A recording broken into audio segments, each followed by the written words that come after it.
Hi, it's Kathleen, and this week, we're gonna tell the future, baby. Well, we'll call them educated guesses. Educated guesses around the trends that we might be seeing in 2024 and 2025. Wait, 2025? But Kathleen, isn't that a little too far in the future to predict? No. And I'll tell you why in a sec. First off, a little background. If you haven't seen my videos before, come on in, welcome, grab some Wawa or some soup. Anyways, I typically make videos about creativity, sustainable style, art, but in the past, I used to work as a corporate designer for a large mall brand retailer. Thus, during that time, I picked up some information about trend forecasting and cycles. So does that mean I have experience? Yes. Does that also mean I know what I'm talking about? Not exactly, but since I do have bangs and a microphone, I am going to share my opinions and I'm going to make them your problem too. Also, last disclaimer before we get started, I don't care about trends. Spoiler. I mean, they're interesting, of course, and I take part in some of them, but ultimately, I want people to wear what they want to wear and to feel cool. Is that too much to ask? The people cutting down a tree next door seem to think so. Whoa, there's just a chainsaw flying. Anyways, you may notice that in the thumbnail of this video, it not only says 2024 trends, but 2025 trends as well. I mentioned this in last year's trend prediction video. I'll leave it linked down below if you want to watch it after this video. That although the trend cycle is accelerating to speeds that we have not seen before, at this very moment, large mainstream brands and tastemakers like runway brands are already designing or at least mood boarding seasons and seasons out, like designing for almost 2025 at this point in some cases. So a ton of the trends that we're going to be seeing in the next couple months are either already in production or sitting in warehouses just waiting to be put on shelves. So what we're going to see on those store shelves in 2024 is more or less already set in stone. With a small caveat, this is kind of an aside, but for these big brands to stay agile enough to keep up with the new trend du jour, I'd guess that now more than ever they're saving back SKUs or product slots for chase items. AKA if there's a micro trend that pops up that they want to get in on, these big brands can pounce really quickly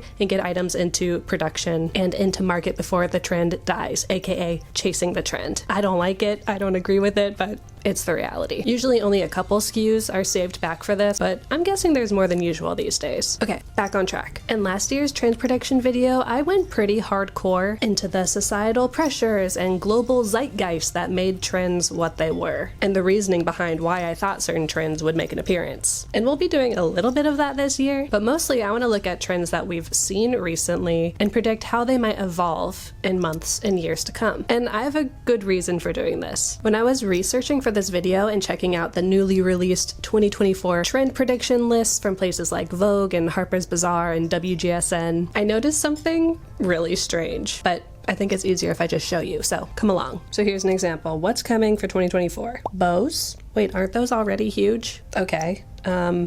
Office wear? Isn't that already a thing with Corpcore? Quiet luxury? Isn't that just stealth wealth? The 90s and 2000s will be huge? Aren't they already the decades that most of our trends are based on? Are we seeing the pattern? Almost every new flashy trend prediction on these lists are trends that are already huge. I'm honestly kind of flabbergasted by this. Is this the result of social media driven trends finally bubbling their way up to the mainstream, even though we've been talking about them for months? Do style editors really not have any net new predictions? I would love to hear your thoughts and opinions on why this is happening down below in the comments. And you know, maybe it's okay that all the trend predictions are trends that have already happened. Things don't always have to be new, but I just personally crave a little more creativity here. So I guess we're gonna have to put on our thinking caps and come up with some predictions of our own. How might these already existent trends evolve in surprising and cool ways in the coming months? After we go over these evolutions, I'm gonna go over some of my called shots, which are trends that I wasn't necessarily seeing on these lists, but I just want to see them come to fruition, and I think they might. And if I'm right about them, you're legally obligated to come back to this video and tell me that I was right. Sorry, I don't make the rules. And finally, at the end of the video, we're going to be going over community suggestions that we gathered from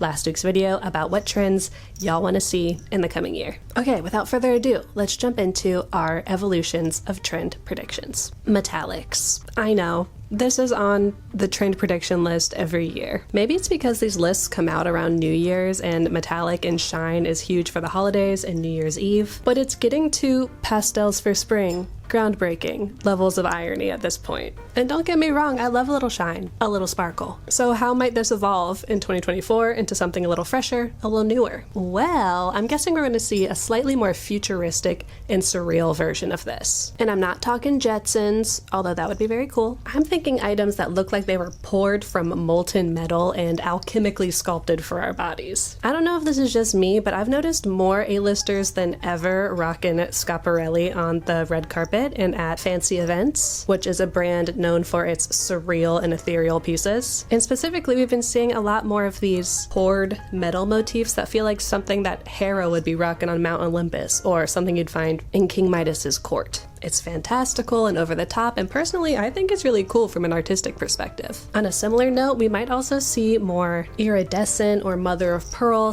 / abalone textures that mimic metallics, but in a softer, more ethereal way. And finally, at the other end of the spectrum, I'm curious if we're going to see more oil slick textures, and not just patent leather. I saw on one list that kink core might be a thing, as in using more items like harnesses and latex in everyday subversive styling, and I think that could fit right in here. So overall, a little less of this, a little more of this. Capiche? Moving on. Bows. I don't understand how ribbons and bows are on almost every trend prediction list. And I love ribbons and bows. I feel like I need to defend myself and say that. But maybe it's because I've explored the absolute depths of the bow / ribbon iceberg. But I was like, but this trend has been huge for months and months and months and years. So is this the perfect example of a social media trend that's been popular but is now finally getting mainstream attention? Or are people just still that ravenous for them? I don't know. In my bow video, I already kind of touched on what I thought might come after bows and ribbons as the next iteration. My thought is we go back to basics and swing a little bit further from the hyper feminine and go towards knots and harnesses in a more nautical / equestrian way. And when I saw Pedro Pascal wearing this little naughty number at the Golden Globes, I was like, it's happening. Anyways, I won't stay here long. Go watch my bow video if you want to hear more of my thoughts. Okay, speaking of nautical and knots, I saw a lot of lists referencing sailor-centric styles in 2024, and I'm gonna be honest, I'm not super enthused about this outside of the idea that maybe knots will come to power. But what I am enthused about, and it's something that I kind of just made up, is that we may see more of a nasty nautical aesthetic. What does that mean? Okay, hear me out. Less of this, more of this. I'm talking beaded netting. I'm talking organic pearls. The birth of Venus. An interest in crustaceans and bivalves as a graphic element. Remember how canned fish was like super popular? I think the next version of that culture-wide obsession is gonna be oysters. Maybe? Mark my word, we're gonna have Oyster Girl October or something like that. Maybe that's something that I'm just gonna have to make happen. I'm Oyster Girl. Okay, this next prediction I actually really liked, so I don't have a lot of changes to it. This resurgence of jazz and jazz clubs that popped up in Pinterest predicts this year. It feels kind of rebellious and sexy and doesn't take itself too seriously. However, I think there might be a small kind of side flavor that emerges that's like cool girl card shark / casino core. I'm imagining game paraphernalia like dice, dominoes, card suits being used as graphic elements. Maybe even a little bit of Western saloon energy. This could be like the last one where I'm biased and I already love this, and I just hope to see more of it. Okay, and our final trend evolution prediction. We've all seen these over the last year. Sambas, and I was surprised to see them being listed as the hot shoe for 2024 as well. I get it, if people are still buying them in droves, of course Adidas is going to want to nurture this golden goose for as long as possible. However, the evolution may be wrestling / boxing boots. I've seen these popping up more and more recently in alternative styling, and to me this makes sense as the next kind of fresh step for shoe trends. And I saw some of y'all echo these sentiments in the comments last week, so I'm glad that we're on the same page. Visually, they have a similar shape to Sambas or Gazelles, but introduce a little more playfulness and vintage style. I think they could also be seen as more of like a status symbol, since actual vintage ones are pretty scarce and expensive. However, Jeffrey Campbell has already released a couple new styles of these, and I think more mainstream brands are going to be releasing them over the next couple months as well, so let's keep an eye out. And now, onto the section that I'm looking forward to the most. Let's make some called shots, baby. These are my personal predictions. trends I think may become a thing. First off, we were just talking about how wrestling/boxing boots might become big, but I'm going to take that a step further and say that the entire old school wrestling aesthetic is going to pop off in a major way. A few reasons besides the Samba to boxing boot pipeline. The Iron Claw recently came out, which, if you didn't know, is a movie about wrestling royalty in the 60s and 70s and 80s and 90s in the US. And oh my gosh, if you have not seen it, it's so good, but prepare to have your heart iron clawed right out of your chest. It's extremely sad. But stylistically, it includes some just incredible looks. The shorts, the hair. To say it's a vibe is selling it way too short. I know that the planet is like feral for Jeremy Allen White, so I'm gonna foresee these classic weightlifting pant silhouettes, vintage cropped sweatshirts and t-shirts, and my personal favorite, these thick-waisted like kickboxing/Muay Thai shorts. Oh my gosh, I love these. I want some of these. Okay, our next called shot is something that I'm gonna dub trompe l'oeil prints, or optical illusion prints. If you're not familiar, trompe l'oeil means literally deceives the eye in French. It's often referred to in art history for pieces that trick the viewer into perceiving depth or perspective that's not there, either using forced perspective or atmospheric perspective, lots of perspective. In any case, this is how I think it's going to be implemented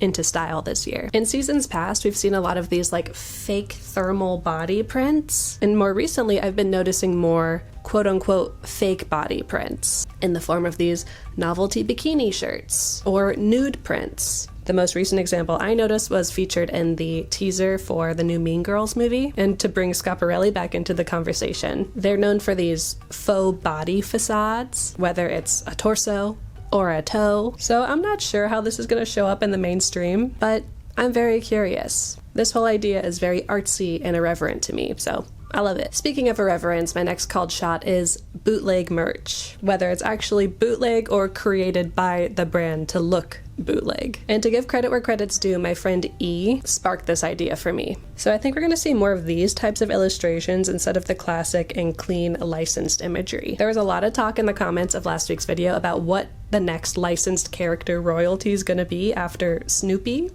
dies, and a lot of y'all thought maybe Mickey Mouse since Steamboat Willie's entering the public domain this year, maybe Garfield because he has a movie coming out this year, way to go Garfield, or maybe Hello Kitty because her 50th anniversary is this year and wow, she looks great. In any case, I think we're going to see more of this type of subversive imagery, almost as retaliation for consumerism and trends, and with the rise of self-made or upcycled clothing. What's more anti-capitalist than a bootleg Mickey? Riddle me that. I love how these wonky characters look, so I'd love to see more of them this year. Alright, our next called shot. I would just love to see more face art. No, not that kind. This kind. Basically, maybe in 2024 we skew away from makeup as a pursuit of perfection and towards makeup as design or adornment. And this includes all genders and identities. I'm not saying that wearing classic makeup to enhance your features is bad at all. I'm doing it right now. And I know it can be really gender affirming to some people. But I'd like to explore more graphic elements and colors that simply